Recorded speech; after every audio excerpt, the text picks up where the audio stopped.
Evangelio según San Lucas, capítulo 22.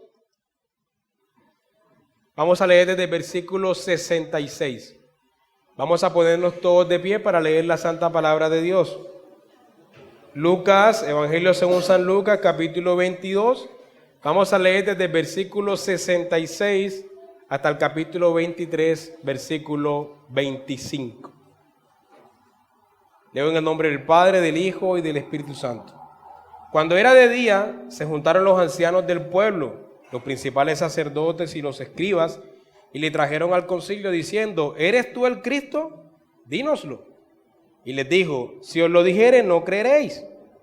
Y también, si os preguntare, no me responderéis, ni me soltaréis. Pero desde ahora el Hijo del Hombre se sentará a la diestra del poder de Dios. Dijeron todos: ¿luego eres tú el Hijo de Dios? Y él les dijo: vosotros decís que lo sois. Entonces ellos dijeron: ¿qué más testimonio necesitamos? Porque nosotros mismos lo hemos oído de su boca. Capítulo 23, versículo 1. Levantándose entonces toda la muchedumbre de ellos, llevaron a Jesús a Pilato y comenzaron a acusarle diciendo: a este hemos hallado que pervierte a la nación y que prohíbe dar tributo a César, diciendo que él mismo es el Cristo, un rey. Entonces Pilato le preguntó diciendo: ¿eres tú el rey de los judíos? Y respondiéndole él, dijo: tú lo dices. Y Pilato dijo a los principales sacerdotes y a la gente: ningún delito hallo en este hombre. Pero ellos profiaban diciendo: alborota al pueblo, enseñando por toda Judea, comenzando desde Galilea hasta aquí. Entonces Pilato, oyendo decir Galilea, preguntó si el hombre era Galileo. Y al saber que era de la jurisdicción de Herodes, le remitió a Herodes, que en aquellos días estaba en Jerusalén. Herodes, viendo a Jesús, se alegró mucho porque hacía tiempo que deseaba verle, porque había oído muchas cosas acerca de él y esperaba verle hacer alguna señal. Y le hacía algunas preguntas, pero él nada respondió. Y estaban los principales sacerdotes y los escribas acusándole con gran vehemencia. Entonces Herodes con sus soldados le menospreció y escarneció, vistiéndole de una ropa espléndida, y volvió a enviarle a Pilato. Y se hicieron amigos Pilato y Herodes aquel día, porque antes estaban enemistados entre sí. Entonces Pilato, convocando a los principales sacerdotes, a los gobernantes y al pueblo, les dijo: me habéis presentado a este como un hombre que perturba al pueblo, pero habiéndole interrogado yo delante de vosotros, no he hallado en este hombre delito alguno de aquello que les acusáis. Y ni aun Herodes, porque os remití a él. Y aquí nada digno de muerte ha hecho este hombre.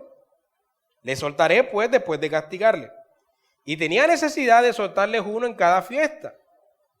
Mas toda la multitud dio voces a una diciendo: fuera con este y suéltanos a Barrabás. Este Barrabás había sido echado en la cárcel por sedición en la ciudad y por un homicidio. Y les habló otra vez Pilato queriendo soltar a Jesús. Pero ellos volvieron a dar voces diciendo: crucifícale, crucifícale. Él les dijo por tercera vez: pues qué mal ha hecho este. Ningún delito digno de muerte he hallado en él. Le castigaré pues y le soltaré. Mas ellos instaban a grandes voces pidiendo que fuese crucificado. Y las voces de ellos y de los principales sacerdotes prevalecieron. Entonces Pilato sentenció que se hiciese lo que ellos pedían y le soltó a aquel que había sido echado en la cárcel por sedición y homicidio, a quien habían pedido, y entregó a Jesús a la voluntad de ellos. Amén. Señor, te damos gracias por esta porción de las Escrituras que tú has inspirado y que tú has preservado hasta nuestros días, Señor. Y te pedimos que el mismo Espíritu que inspiró esta porción de las Escrituras nos ilumine en esta mañana y le aplique a nuestras vidas. Te lo pedimos en el nombre de tu Hijo. Amén. Hermanos, hay un sentido de justicia que todo ser humano, al ser hecho imagen de Dios, posee. De tal manera que las injusticias más crueles producen en nosotros una sensación de indignación, de decepción e incluso de ira. En la historia de la humanidad se han cometido muchas injusticias que han sido ejecutadas de hechos en muchas ocasiones por las cortes de justicia, entre comillas, humanas, en sus fallidos intentos de hacer justicia nuevamente, entre comillas. Son innumerables las historias de injusticia que se han ejecutado a lo largo de la historia de la humanidad, ¿no? ¿Cuántas personas han sido condenadas injustamente? Eso casi que siempre escuchamos esas historias en todas las culturas y en todos los países y en todas las épocas. ¿Cuántas personas han sido condenadas injustamente por las cortes de justicia? Incluso, ¿cuántas personas han muerto injustamente? Creo que casi a diario nos indignamos cuando abrimos el periódico y vemos las noticias de todas esas injusticias, secuestros de personas que no merecen ser secuestradas, pero hay personas que creen que pueden quitar la libertad de otras. Vemos las historias de personas que mueren por estar en el lugar equivocado, personas que matan siendo inocentes y niñas que son violadas por hombres que las secuestran, las violan y las torturan, y eso vemos en los periódicos, lo leemos, lo vemos en las noticias de televisión todo el tiempo, y casi que yo siempre que veo noticiero termino totalmente indignado. De tal manera que ya no veo casi noticias en la televisión porque termina el noticiero y uno queda de mal humor con tanta injusticia, ¿no? Lo mismo ocurre cuando uno abre el periódico, mira las noticias en las redes sociales. Es tremendo lo que siempre ocurre. Así que nos indignamos casi a diario con todas estas injusticias que ocurren una y otra vez. Y ahora nos enteramos de ellas por los medios de comunicación y por las redes sociales. Antes no era tan común que las personas estuvieran tan al día con toda la cantidad de injusticia que ocurre en todos los lugares del mundo. Y ese sentido de injusticia está en nosotros justamente porque somos hechos a imagen de Dios. Y como somos hechos a imagen de Dios, aunque somos pecadores y cometemos injusticia también y distorsionamos la justicia de Dios, aún así hay un sentido de injusticia en nosotros, un sentido de justicia en nosotros que nos permite reconocer cuando hay una injusticia en algún lugar. Incluso, no sé si recuerdan la historia de David, que llega a Natán a comentarle una gran injusticia y David se indigna en gran manera y David dice que aquel hombre debe morir. Y entonces Natán le dice, ese hombre eres tú, ¿cierto? Porque a veces cometemos también injusticia, pero nos indignamos con la injusticia al mismo tiempo, paradójicamente. A mi mente, por ejemplo, llega la famosa historia de un hombre llamado George Stinney. Bueno, en realidad era un niño negro de 14 años que en el año 1944 fue acusado en Carolina del Sur, en los Estados Unidos, de matar a 2 niñas. La historia cuenta que a él se le inculpó de este delito porque era un negro y en aquel momento ese estado era muy racista. Y él fue sentenciado a pena de muerte y ejecutado en la silla eléctrica con solo 14 años. De hecho, por ahí está la película en TNT, la vi hace varios años. Sin embargo, 70 años después de su ejecución, se comprobó que él realmente era inocente. Pero él había confesado 70 años su culpabilidad. Bueno, lo que ocurrió es que lo hizo bajo coacción. Él mismo se inculpó de un delito que no había cometido. Y cuando uno termina de leer la historia o de ver la película, uno queda totalmente indignado. Tremenda injusticia ha ocurrido con un niño de 14 años. Esta es una de las más grandes injusticias en la historia de la humanidad. Y también podríamos recordar las historias del Holocausto nazi. Hay muchas historias de ellas en el Holocausto nazi, muchas historias de israelitas particulares sufriendo un gran agravio, una gran opresión bajo la tiranía de Hitler. Y hay tantas historias de la esclavitud en la historia antigua, o incluso cuando vemos las historias del aborto en la actualidad o las violaciones. Todas estas injusticias producen grande indignación en nosotros, incluso en aquellos que no son cristianos. Esos también se indignan en gran medida cuando leen estas historias. ¿Cómo es posible? Ahora, si durante este sermón empezáramos a narrar cada una de las injusticias en la historia de la humanidad, por supuesto que no terminaríamos hoy, ¿cierto? Y en vez de salir de aquí, de este lugar esperanzados, saldríamos indignados y saldríamos airados con ganas de hacer protestas y destruir el mundo. Sin embargo, no hay justicia, no hay injusticia más grande que se haya cometido en la historia de la humanidad que la que acabamos de leer hace un momento en el Evangelio de Lucas. Acabamos de leer la condena injusta del único hombre justo que ha recibido, del único hombre justo que ha existido en la historia de la humanidad. Es decir, esta es una terrible injusticia porque este era el único hombre justo que se ha parado en esta tierra. Todos los demás han recibido injusticia, pero ellos también son injustos. Pero aquí tenemos a un hombre sin mancha, sin pecado, el hombre más justo recibiendo una terrible injusticia. Es la historia del mismo Dios encarnado recibiendo por medio de sus criaturas, las que Él mismo creó, la condena más cruel que un criminal de aquella época podía recibir al cometer algún delito en el Imperio Romano. El único hombre del que se podría decir en todo sentido y con total seguridad que murió injustamente. El único hombre que se podría decir del que se podría decir eso por el hecho de que ya bien sabemos, nunca cometió ningún delito, fue inocente en todo. Ahora bien, la indignación se vende muy bien en los medios de comunicación. Hay personas adictas a estas noticias y abren los periódicos únicamente por ver esas noticias y abren las redes sociales por ver el muerto que acaba de ver y ver la sangre corriendo, y esto se vende muy bien. Cuando una persona escribe algo en las redes sociales que indigna a los demás, eso se hace viral inmediatamente, y si quieres monetizar en las redes sociales, esa es una buena estrategia para monetizar, hacer que los demás se indignen, porque eso se vende muy bien. Ahora bien, lo que quiero mostrarles en esta mañana es que lo paradójico del asunto de esta historia que hemos leído en el Evangelio de Lucas es que no está narrada aquí para producir indignación en nosotros. Es decir, no está narrada para que nos indignemos por lo que ha ocurrido con Cristo, ni para que nos airemos con el Imperio Romano, ni con Pilato, ni con Herodes, ni con el Sanedrín, por la injusticia cruel que cometieron. No está narrado allí para eso.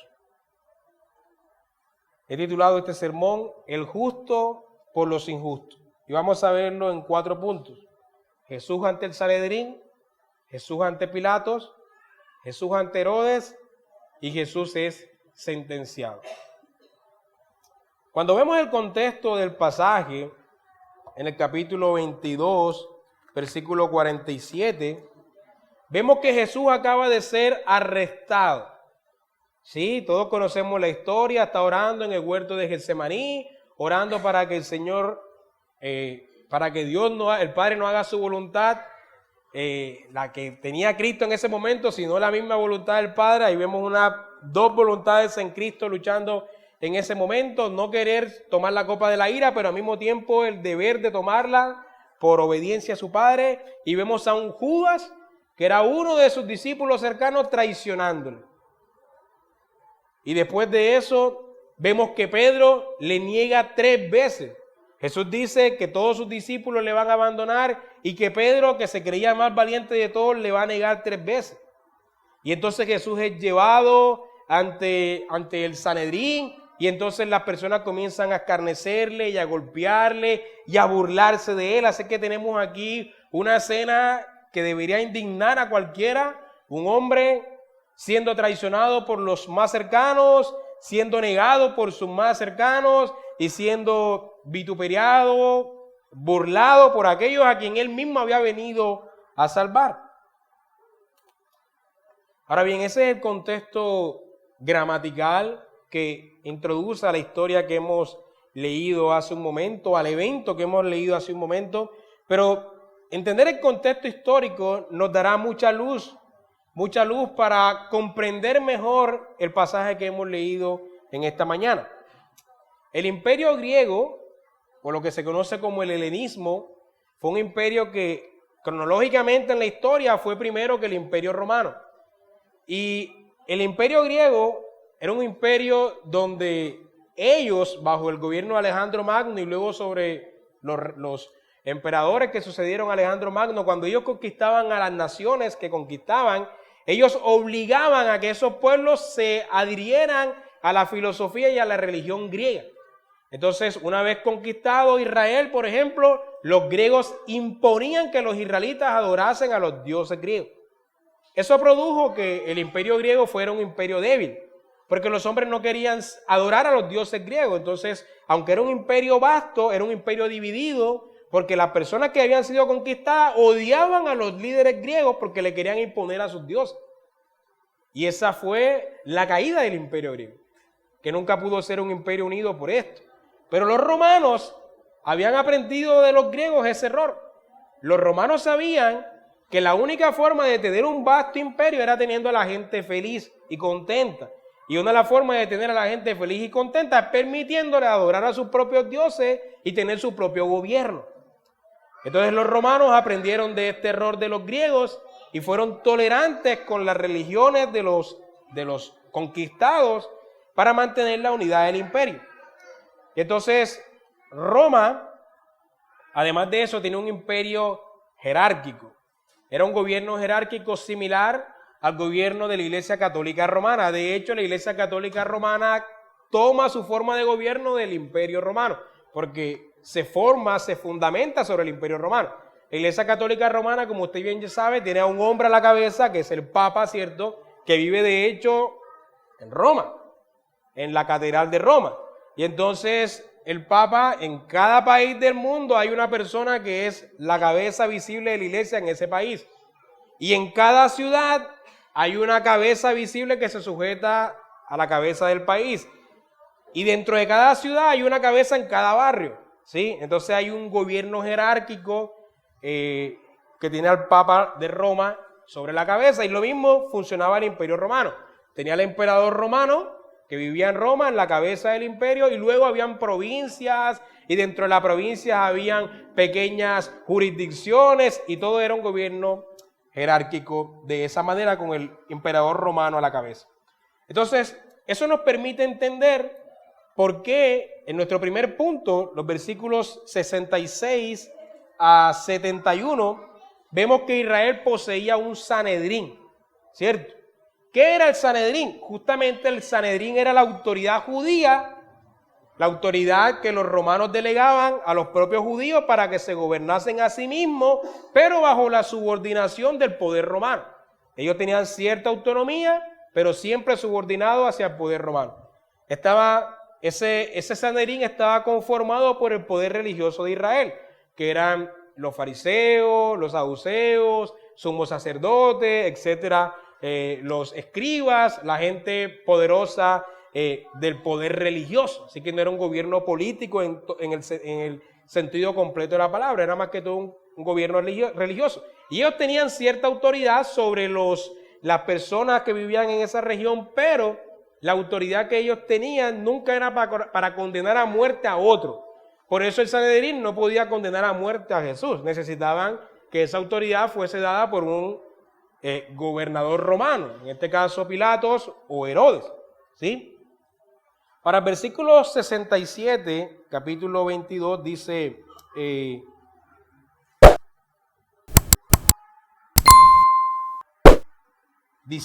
cuando fue de día, se sentaron los ancianos del pueblo, los principales sacerdotes y los escribas, es decir, el Sanedrín, y lo trajeron al concilio de ellos, al Sanedrín, diciendo, ¿eres tú el Cristo? Dínoslo. Y les dijo, si os lo dijere, no creéis. Entonces ellos le hacen una pregunta con la intención de conseguir una confesión para tener pruebas que le permitieran solicitar su muerte ante las autoridades romanas. Que recordemos, el Sanedrín no tenía esa autoridad de condenar a nadie a muerte. Ahora, Jesús era el Cristo. Si Jesús decía que era el Cristo, estaba diciendo la verdad, ¿cierto? Él no podía mentir diciendo que no era el Cristo.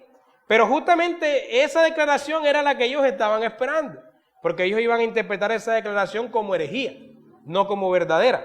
Entonces Jesús va a ser muy astuto en sus respuestas aquí ante el Sanedrín. En el versículo 66 al 69 tenemos la respuesta de Cristo. Versículo 67 dice al final: si os lo dijere, no creéis. Y también si os preguntare, no me responderéis ni me soltaréis. Es decir, ya ustedes han predeterminado una decisión. Ya eso está predeterminado. Ya ustedes nada los va a cambiar de parecer. Si yo les digo, no me soltaréis. Y si les pregunto, no responderéis. Mas desde ahora el Hijo del Hombre se sentará a la diestra del poder de Dios. La respuesta de Cristo es: no le van a creer. No le creerían porque querían su confesión para condenarle, no para creerle. Estaban esperando que él confesara, no para creer que él verdaderamente era el Cristo, sino para tener una razón con la cual condenarle. Ahora, es curioso la declaración que hace Jesucristo en este momento. Él dice: y desde ahora veréis al Hijo del Hombre sentarse a la diestra del Padre en las alturas. Es decir, él ya sabe que él va a morir, ya sabe que va a resucitar y ya sabe que se va a entronar. Pero con esta declaración él quiere decir que él es el que está en control de todo. Es decir, todo lo que está pasando aquí tiene un fin: que yo me siente a la derecha del Padre. Todo está bajo mi control. Es una declaración suya de que realmente él es el Mesías, de que realmente él es el Rey. Pero posiblemente lo que el Sanedrín no lo entiende de esa manera. Ahora, veamos el versículo 70. Y le dijeron todos: entonces tú eres el Hijo de Dios, porque dice que se va a sentar a la diestra del Padre, ¿no? En las alturas, dice que se sentará a la diestra del poder de Dios. Entonces le dijeron todos: ¿tú eres el Hijo de Dios? Y él les dijo: vosotros decís que lo soy. Es decir, de una manera astuta, Jesús usa la declaración de ellos para afirmar su propia divinidad. No está mintiendo, está usando la declaración de ellos, pero al mismo tiempo no está confesando desde su propia boca. Él está siendo muy astuto en todo este actuar. Así que Jesús responde astutamente. Él no niega, pero usa las palabras de su enemigo para reafirmar una verdad sobre él.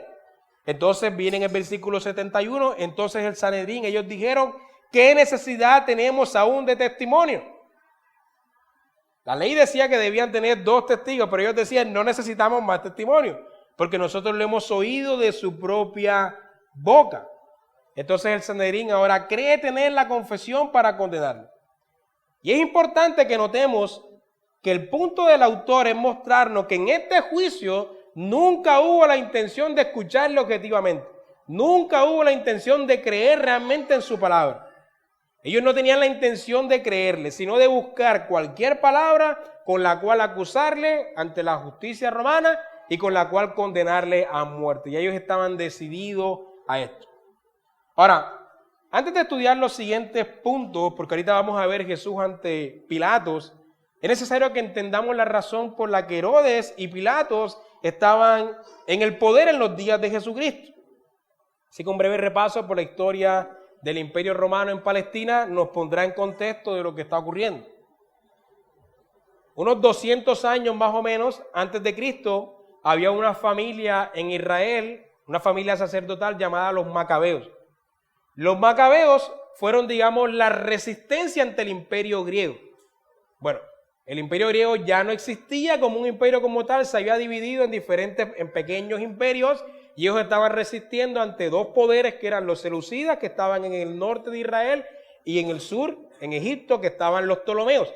Y los Macabeos eran como la resistencia ante este poder griego, porque en última eran griegos los que estaban ahí.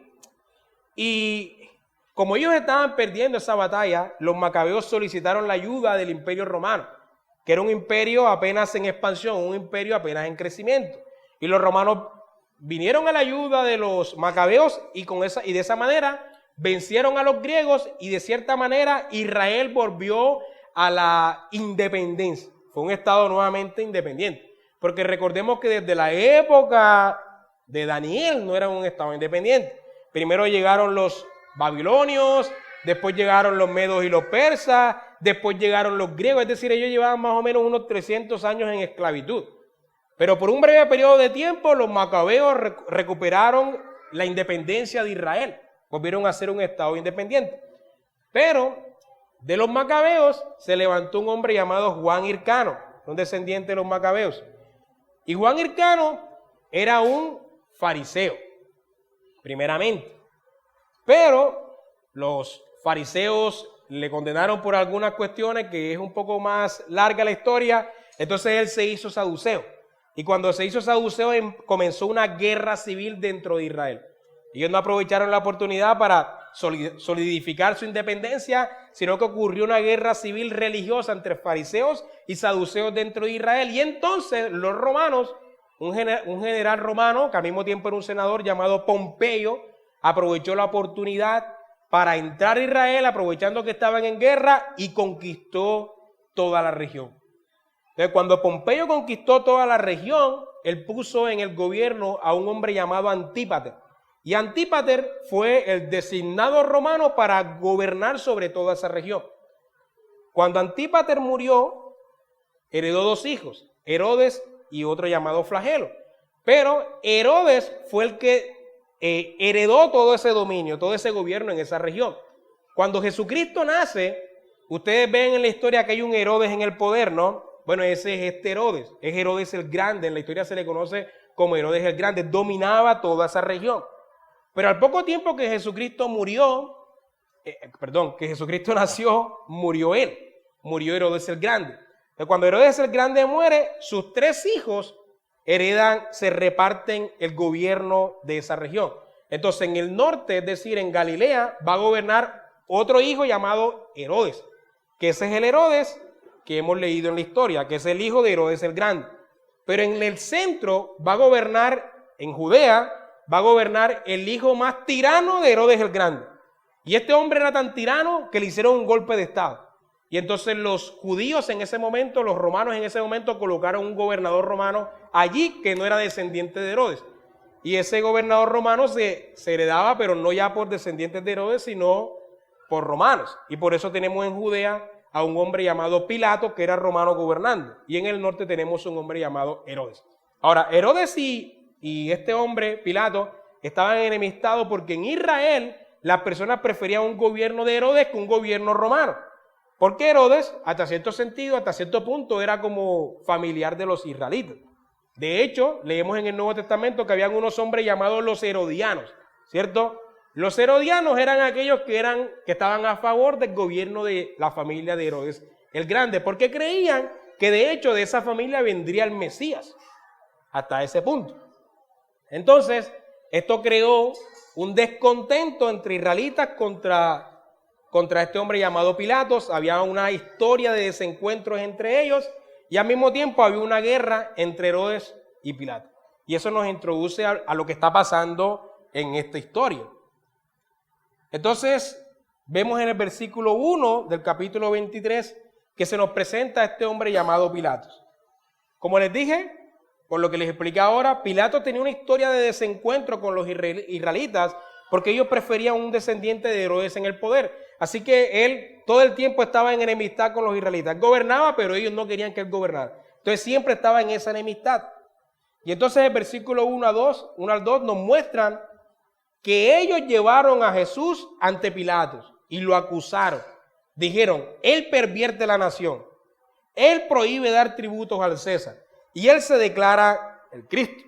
Básicamente lo estaban acusando de rebelión contra el Imperio Romano. Esta era una acusación bastante seria.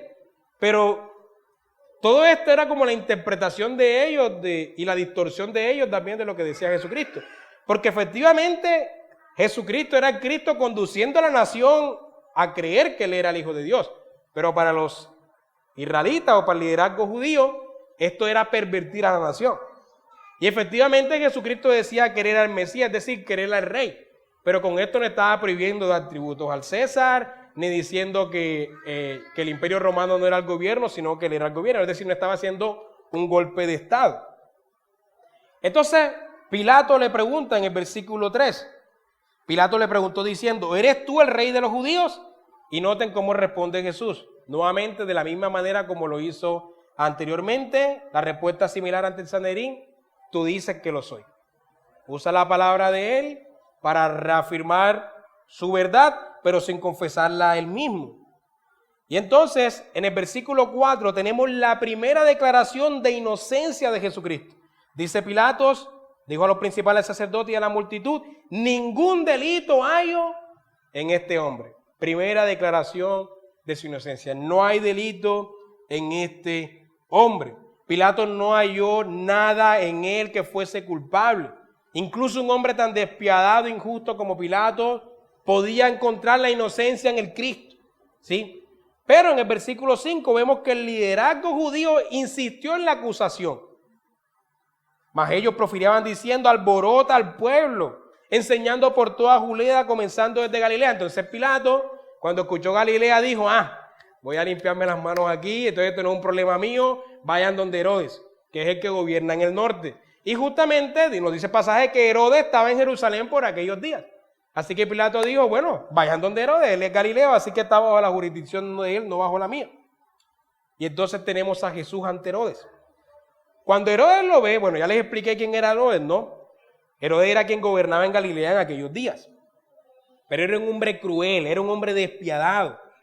Pero tenía muchos seguidores en Israel, conocidos como los herodianos. Y cuando Herodes lo ve, Herodes se alegra mucho, porque hace rato que deseaba conocerle, porque había escuchado que hacía grandes milagros, así como cuando uno escucha de una persona que hace muchas cosas y uno tiene ganas de conocerla, no porque vaya a creer en él, sino porque escucha que hace cosas y posiblemente sea magia y tiene la intriga de saber qué es lo que está haciendo. Y entonces Herodes comenzó a hacerle muchas preguntas, pero Jesucristo no respondió, lo cual indignó a Herodes, y entonces nuevamente volvieron a acusar el liderazgo judío. Pero entonces Herodes se burló de él y dijo: no, vaya nuevamente donde Pilato, porque estamos en su región, estamos en Judea, que él juzgue el caso. Y entonces se nos dice que en aquel día Pilato y Herodes se hicieron amigos. El día que Jesucristo iba a ser condenado, sus dos enemigos en ese momento se hicieron amigos. Y entonces tenemos la sentencia en el versículo 13 al versículo 15. Leamos nuevamente. Entonces, versículo 13, entonces Pilato, convocando a los principales sacerdotes y a los gobernantes y al pueblo, es decir, al Sanedrín, les dijo: me habéis presentado a este hombre como uno que desvía al pueblo. Y he aquí, habiéndolo interrogado yo delante de vosotros, no he hallado delito alguno en este hombre de aquello que le acusáis. Segunda declaración de inocencia de Pilato. Pilato por segunda vez no le halla culpable. Pero además de eso dice que Herodes tampoco la halló digno de muerte, versículo 14, versículo 15. Y ni aun Herodes, porque os remitía a él. Y aquí ninguna cosa de muerte ha sido hallada en él. Ni yo ni Herodes le hemos encontrado culpable. Pero entonces, miren lo que ocurre en el versículo 16. Le soltaré pues, después de castigarlo. Y entonces parecía que en todas las fiestas de la Pascua un hombre era liberado. Y esto es bastante, por así decirlo, bastante simbólico, que en la noche de la Pascua siempre se liberara a un hombre culpable de la cárcel. Parecía que eso era costumbre, y esto estaba apuntando al hecho de la liberación, ¿no?, de los hombres malos a través de la Pascua. Entonces dijo: le soltaré pues después de castigarlo, lo vamos a castigar y lo soltamos. Y tenía necesidad de soltarle a uno en cada fiesta. Mas todos a una voz dijeron: fuera con este y suéltanos a Barrabás. ¡Wow! El pasaje nos dice que Barrabás era un asesino, un hombre terrible, de los criminales más crueles de aquellos días. Y uno se pregunta: pero ¿cómo el pueblo prefería que soltaran a un hombre como Barrabás, que si lo soltaban seguramente iba a asesinar más gente en la calle, que dejaran libre al Cristo? ¿Cierto? ¿Cómo es posible esto? Bueno, sin la gracia de Dios, hermanos, nosotros preferiríamos al infierno que al cielo. Incluso si el cielo se nos abriera de par en par y el infierno también, si Dios no obra en nuestro corazón, nos fuésemos de cabeza al infierno. Sin la gracia de Dios preferiríamos servir a Satanás que al Cristo. La gente odia al Cristo verdadero. Y entonces, no solamente es que pidieron que fuese liberado Barrabás, sino que pidieron que él fuese crucificado. El pueblo pidió: crucifícale, crucifícale. Y entonces el versículo 22, y él les dijo por tercera vez Pilatos: pues qué mal ha hecho este. Ningún delito digno de muerte ha hallado en él. Lo castigaré pues y le soltaré. Por tercera vez. Así que en este punto debemos notar que este es uno de los énfasis del autor. El autor quiere mostrarnos que este hombre es ¿qué? Es inocente. No es culpable de lo que se le está acusando. Pero hay un paralelo increíble aquí entre el capítulo 22 y el capítulo 23. Porque en el capítulo 22 Pedro niega a Cristo y lo hace 3 veces. Y en este pasaje Pilatos reconoce que Cristo es inocente y lo hace nuevamente 3 veces. Parece que este énfasis en la triple negación de Pedro y la triple afirmación de Pilatos de inocencia quiere mostrarnos la profundidad de la crueldad de lo que estaba pasando aquí. Pero entonces el pueblo insiste en el versículo 23 y entonces Pilato en el versículo 24 dice, entonces Pilato sentenció que se hiciera lo que ellos pedían y le soltó a aquel que había sido echado a la cárcel por rebelión y homicidio, a quien había pedido, y entregó a Jesús a la voluntad de ellos. Los historiadores creen que una de las razones por las cuales Pilato concedió a la petición del pueblo es lo que ya les expliqué hace un momento. Había una historia, un historial de desencuentro entre él y el pueblo. Y de cierta manera Pilato no quería perder su trabajo, como nadie quiere perder su trabajo.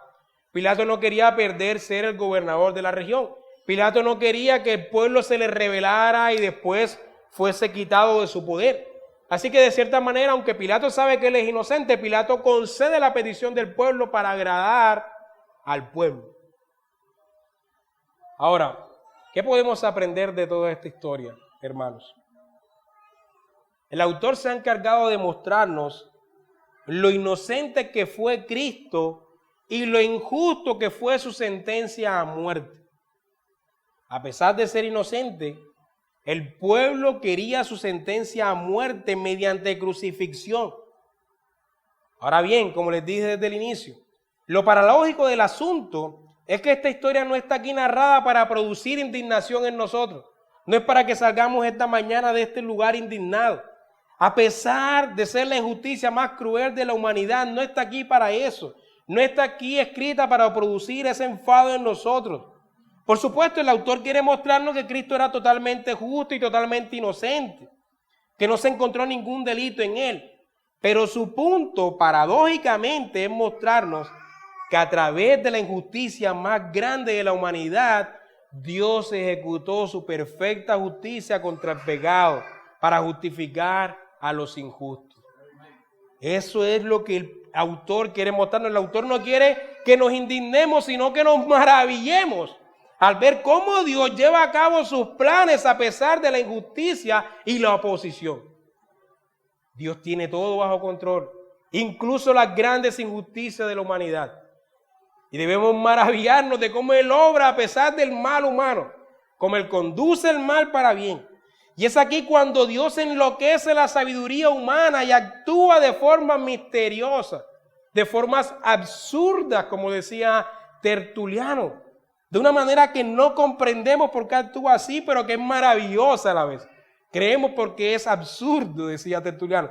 Así como Dios produjo salvación a los hijos de Jacob a través de la injusticia cometida contra su hermano José, Dios va a usar la injusticia humana para traer la justicia divina. La injusticia humana en última medida termina siendo el uso de Dios de su grande justicia. Y de esa manera toma el mal humano para traer el bien divino, y entonces no nos queda otra que maravillarnos de la sabiduría y el actuar misterioso de Dios, como lo hacía el apóstol Pablo. Oh, riquezas de la sabiduría de Dios. ¿Y quién podrá comprender sus caminos? ¿Cierto? Pero glorias sean dadas a Dios. Ahora, por otra parte, noten a Barrabás y a Cristo. Hermanos, uno es injusto, totalmente criminal, y el otro es totalmente justo, totalmente inocente. Pero el injusto es liberado y el justo es sentenciado. Hermanos, Lucas no tiene otra intención, y bueno, no solamente Lucas, sino Dios en la historia, en lo que está ocurriendo, en el evento, usando todo lo que está pasando, no tiene otra intención de mostrarnos el evangelio aquí en acción. La obra sobrenatural de Dios en acción. Dios lleva a cabo su justicia a través de la injusticia. Barrabás somos todos nosotros en el pasaje. Si tú lees la historia, existencialmente tú eres Barrabás. ¿Sí? Tú eres Barrabás y Cristo es tu sustituto. Los cargos de la ley contra nosotros nos convierten a todos en un Barrabás. Pero Cristo es aquel justo, inocente, que como sustituto nos reemplaza a nosotros bajo la justicia divina para que nosotros seamos liberados. Tan malos como Barrabás, pero siendo salvos por este hombre inocente.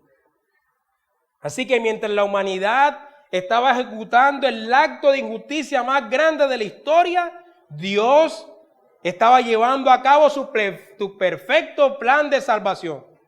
Mientras la humanidad estaba pensando en hacer mal, Dios estaba haciendo el bien a través del mal. De esa manera, el justo fue dado por el injusto y por los injustos.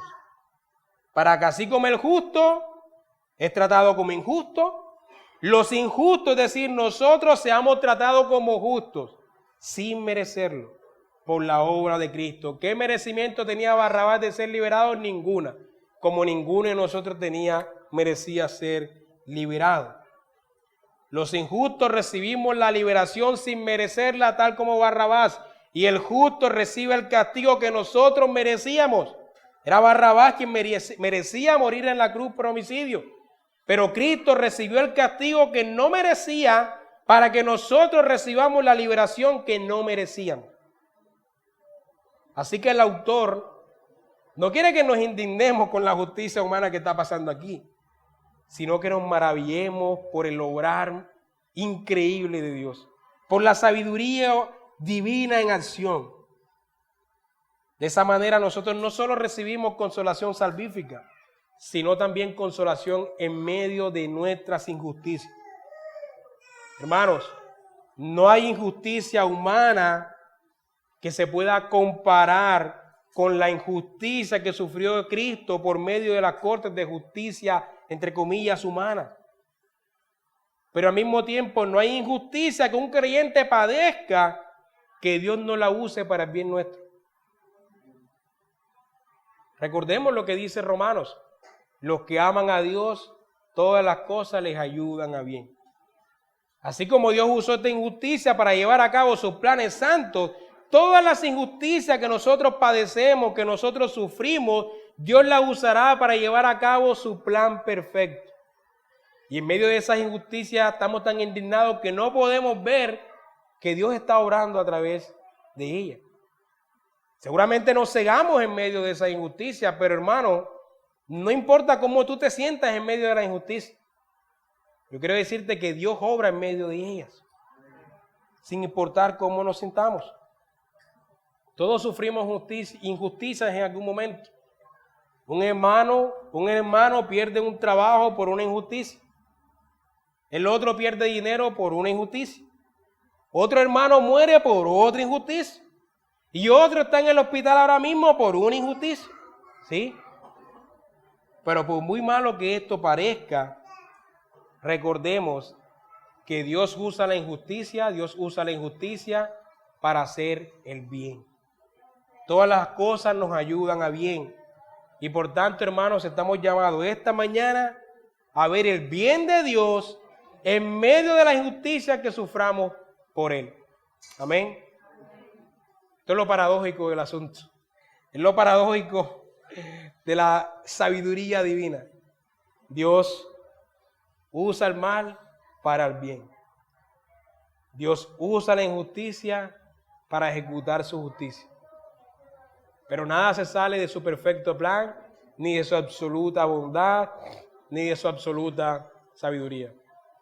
Hermano, recuerda esto en esta mañana. Recuerda esto que te se ha dicho esta mañana todo el tiempo cuando padezcas una injusticia. El Dios justo no nos desampara en esos momentos. Y por el contrario, va a usar eso para nuestro bien. A pesar de que no entendemos cómo, en ese momento, cómo funciona, cómo eso va a redundar en bien, mi hermano, va a redundar en bien. Amén. Gracias, Señor, por tu palabra. Te pedimos que la apliques a nuestras vidas. En el nombre de tu Hijo. Amén.